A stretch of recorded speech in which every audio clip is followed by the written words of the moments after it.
bonjour Didi Dipumba, Congo France. Oui, bonjour Pierre Mike. Lelo na bengi yo potolo bela likambo yo eleki na Katanga bato bakufi, il y a à peu près 100 et quelques morts. Bon, tant nan ba médecin azalaki wana alobaki 33 morts, mais il y a eu encore d'autres cadavres qui sortaient dans des encombres là. Babanda kozozwa bango bazolokota, il y a au moins à peu près 100 et quelques morts. Bon, yango na benga ki yo to betelango, c'était après tout le appelé makambo pe ya occupation na République démocratique du Congo, parce qu'il y a d'autres qui disent non, nous ne sommes pas occupés, nous sommes infiltrés. Ils doivent nous expliquer qu'est-ce que c'est l'infiltration et qu'est-ce que c'est l'occupation.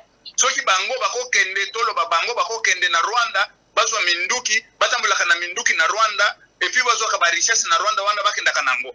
Muto aza Congolais solo akenda salango na Rwanda poto mona ki s'infiltrer na Rwanda asala babiloko wana ou na Uganda. Mais comment est-ce que ça se passe chez nous? Tambango bazoboya koloba makambo wana batika la nye balobaka qui ne dit rien consent. Mais on ne doit pas nous passer la biso colère et mataliso tout. Batika la nye. C'est pas que tant aux autres de la Congo tu es, c'est-à-dire que aux en a droit nyonso ya koloba n'importe quoi. Mais non. Nous devons te dire tokotele melayo, quel que soit nani bakute ozali tokotele melayo. Soki ke ozoya na ba histoire mususu ya lukuta tokotele melayo. Tomoni ba mususu bazokotela ye, écoutez machin dit, oh, ils doivent nous expliquer ou bien bango que tout d'abord kana Congo wana bazo yo na mundu ki ne pa aner akosala yo nini siko yo kene siko na mboka mopaya na Afrika wana oza na minduki oza la nani obimisaka ba minere yo sio monango wana. Ok, Pierre Mike Mulowa itomoni na kati ya Katanga, précisément na Lualaba, train et baluki, yo fana na Lualaba, yo fana na Katanga, yo botama même kuna, il paraît-il. Expliquez nous biso, train wana et baluki ndenge nini, selon batu oyo, bazalaka na yo kuna na Katanga, ba ebisio makambo.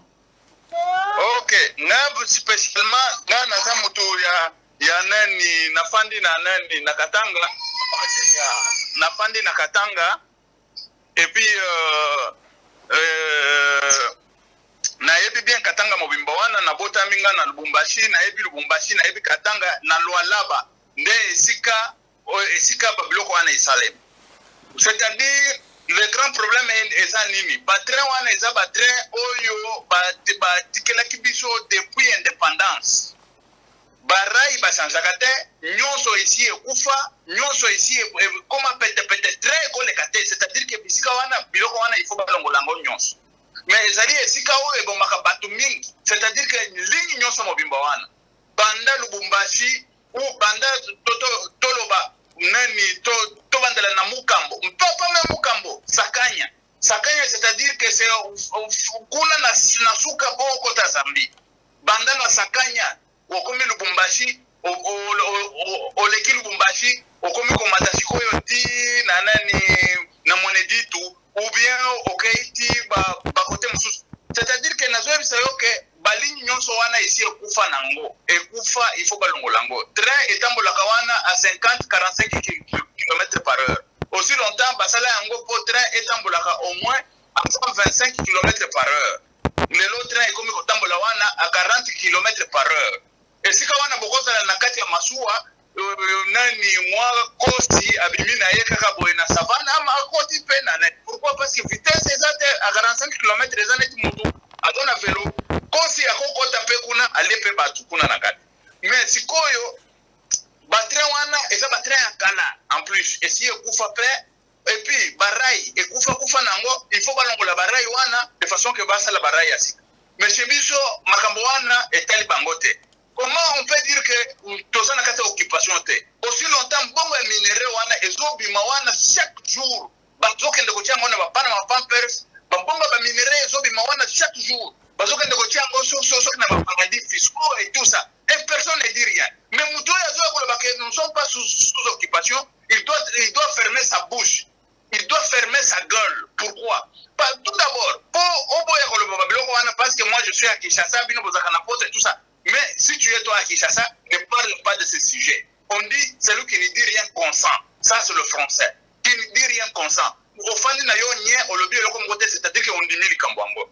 Mais tant yo ozoya siko koloba mpona kocontredire likambo yango. Mais écoutez-moi très bien. Batre wana mama na ngai asi akufa alingaki akufa na bana babiloko wana. Oyo tobengaka ke grâce à l'éternel Dieu des armées abombaki bakufaki soki après plus de 200 personnes. Kaka ndenge babarai wana ezalaka nango mabe et tout ça. Et baluka trembo et bato ebele bakufa. Mama na ngai alingaka bakufa. Mais chance akufa kite. Chaque fois tozaka na ba accident de circulation babiloko wana. Pona nini nzela isi ebeba ekufa. Mais mbongo ya minere utaka na Katanga. 750 millions oyo bayibaki ya jikamini. Bakosala yango barai wana te. Oshi longtemps tokozala même na TGV. TGV ekozala babisika wana. Utala na Afrique pauvre oyo TGV c'est comme si babiloko kaka ya poto. Tozokende Ethiopie ati TGV. Ethiopie boye bisanga mbongo nini recherche nini oyo Ethiopie azaka nango oyo Congo oyo République démocratique du Congo azaka nango te. Ethiopie azaka na nani Ethiopie Airline azana ba avion eza après soki 25 soki 30 compagnie mobile. Biso basombaki des avions ba matata mponyo. Des avions ya kala. Des compagnies aériennes tout ça nango. Mais Ethiopie boye bisanga ke minere nini azana nango, richesse nini azana nango oyo akoko sala azana babiloko wana na République démocratique du Congo azana nango te. Comment vous ne pouvez pas non parce que et tout ça. Non, nous devons, il faut classer nous sommes sous occupation, nous sommes assujettis. Mbongo nyo sezo bima ezokende Libanda. Mbongo nyo sezo kende na Rwanda, na Uganda, na Tanzanie. Hein? Mais sikoyo tolo babiloko wana te, il faut sikoba non, nous sommes infiltrés. Infiltrés c'est quoi? L'infiltration nani akokende ku s'infiltrer na nani? Tolo bake mutu akende ku s'infiltrer na ye na Uganda ou bien na Burundi ou bien na nani. Congolais moko akende ku s'infiltrer nano kuna ngana mona.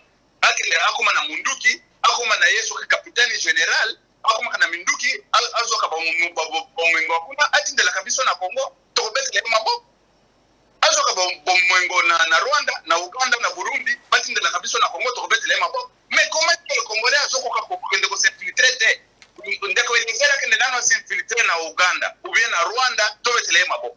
Mais ndeko nanga nous devons dire la vérité tant batu ya koto yo soki bazali o bazali batu ya fulani balobi vérité do po bazaba non soki likambo ezali ya to bete sete to tia mwinda il faut ko tia mwinda il faut ezala epela. C'est pas que tu viens tu dis de bobard il faut batu ba croire yo parce que ozaka na audience soki quoi non la République démocratique du Congo nous appartient tous sans exception. Et nous devons léguer ce pays-là à nos fils et à nos petits-fils libres et réellement libres. Ça, c'est un défi. Nous devons défi, qu'on a un défi à ça. Et aller pour la République démocratique du Congo. Ok.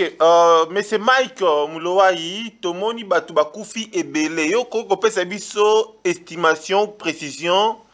Il y a combien de blessés, combien de morts, et puis Batouana Basa interné wapi. Je vous dis, ces gens-là, Bakoufi, Baza, au moins, c'est 180 quelques Oyo Bakoufi. 180 quelques.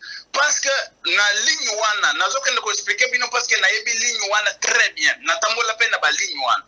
Ligne wana, c'est-à-dire, ezalaka, au moins, Oyo est relié, Bamboka na Bamboka, ezali train wana. So ki train wana, ezo le kate, mneni, Batou, vraiment, Baza, coupé na communication, na makamboneti ke bilanga ou bien kende koteka ba biloko et tout ça ba villageois nyonso ya mboka nyonso wana ezalaka pembeni wana.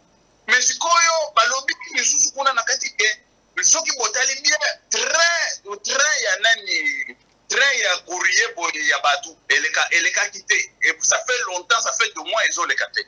Pourquoi? Parce que ba train wana toyebi na biso te pourquoi ils ont le kate. Parce que Kabila ye makambo na ye ezaka uzwa minere bayaki bango bayelaki moyibi ya minere bazoyiba minere bazokende koteka bazokende kona na mbongo bayelaki ba congolais te. Mais muto azo écoutez ça m'énerve. Il faut soki to balobi botambo tolo baka bosem muto azo sala msala na ye bien tolo baka azo sala msala na ye bien. Donc les gens lo baka malamu asala msala na ye bien mais il doit nani ala lo baka bosemwa soki amonike ya kolo bango te atika la nye alo belaka basijo wana. Bon, toujours le train wana village nyonso wana il faut pas se connecter na ba train. So ki train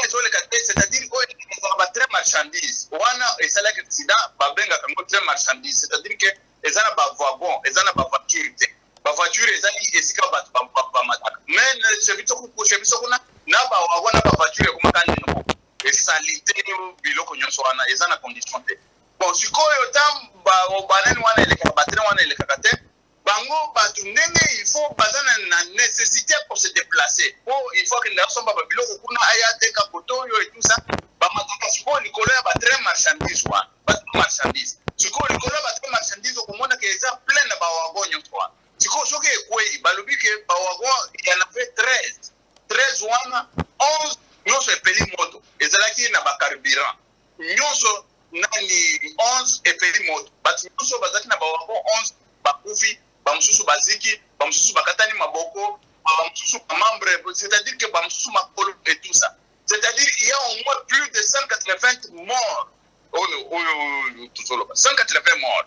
Mais si ceux qui ont blessé, ça on ne peut pas même compter. Pas blessé, ceux qui combien, parce qu'on a même 500 pas blessés.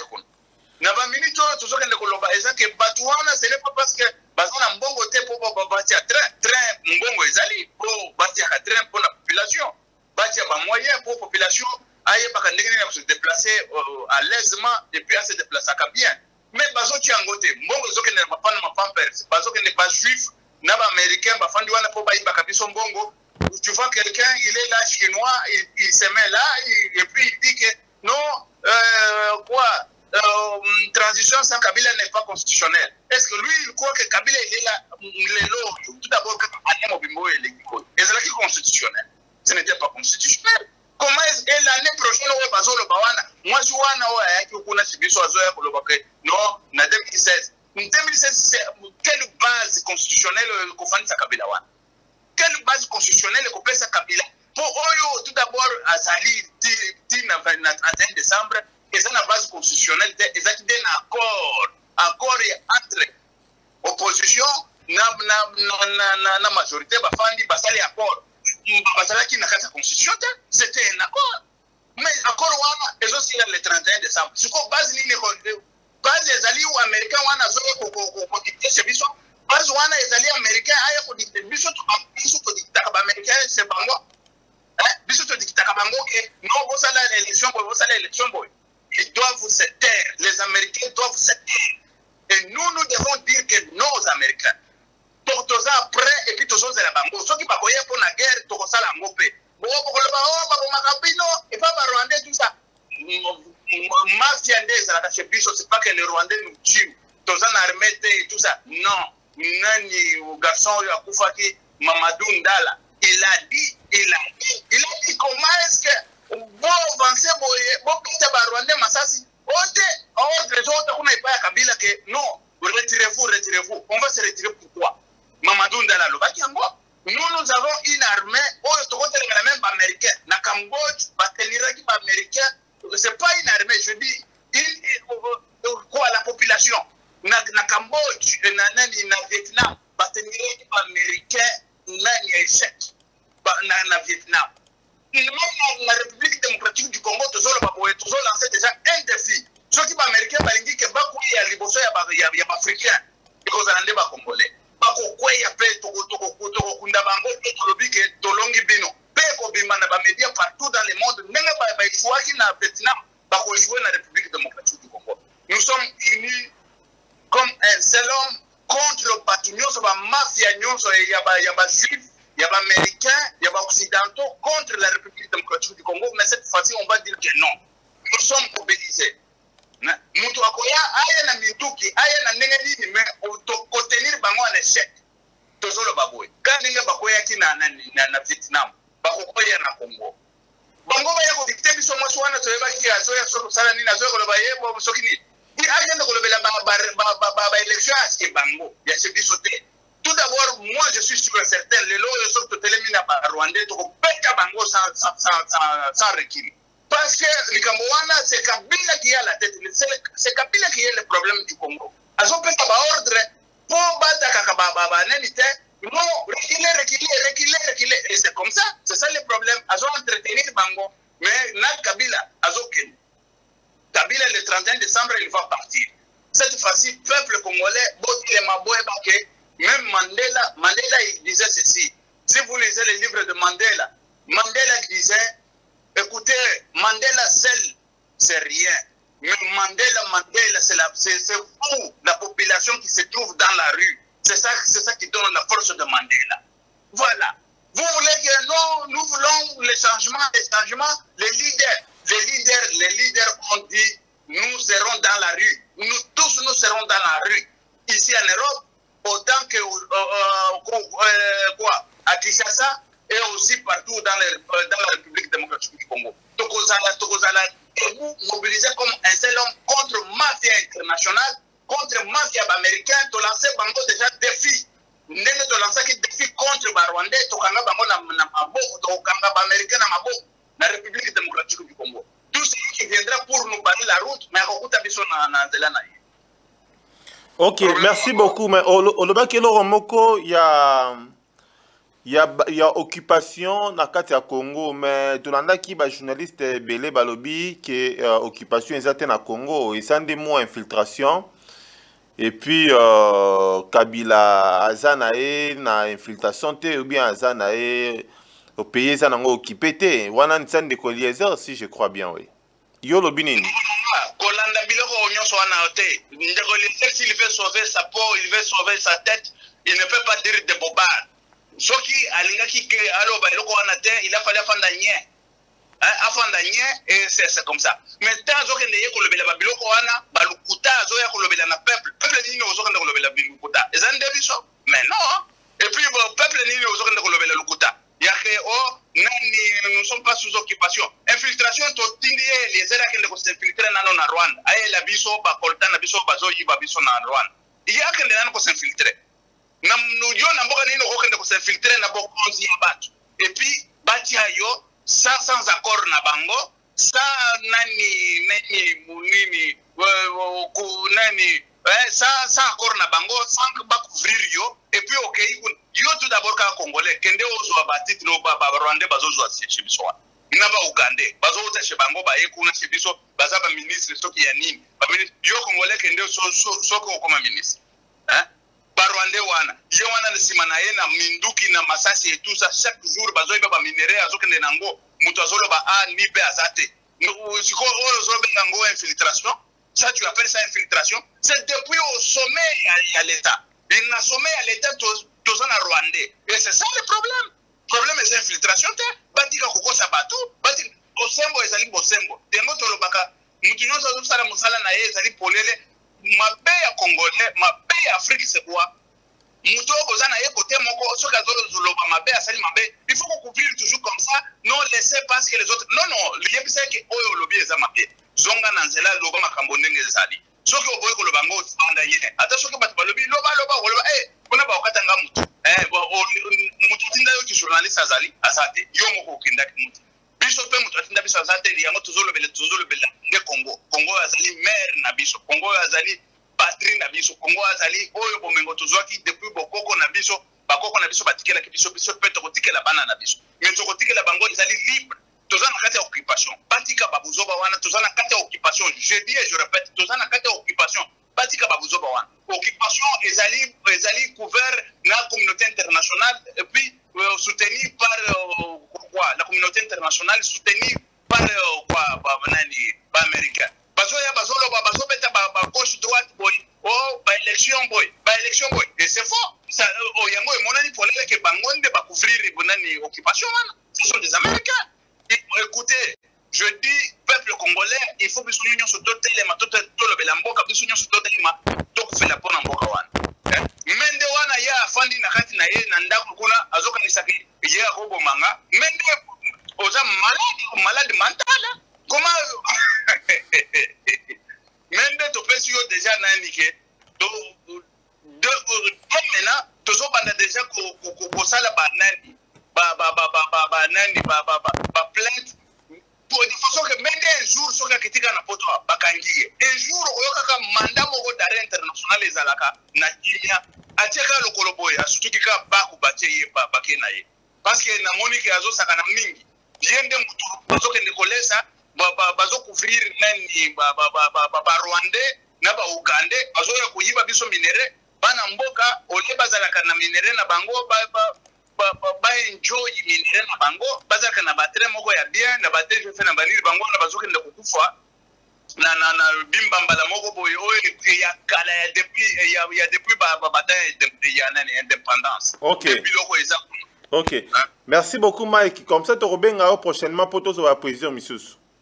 OK, merci. Ciao. OK. Bolanda biso na Happy Box TV. Donc on eza chaîne eza box oyo eza na ba chaîne ebele. Il y a politique, ba chaîne, il y a football, ba chaîne belé obo profiter nango. Donc eza box moko très très bien. Comme on a Happy Box TV beaucoup tapé biso Congo France na CFTV. Eza na kati. Donc eza plus de 400 chaînes. Eza moins cher. Bota lango na site internet happytv.com. Bokozwango et puis bo commandango et koya rapide. Merci beaucoup. Restez branchés. Na kati ya congofrance.com. Au revoir.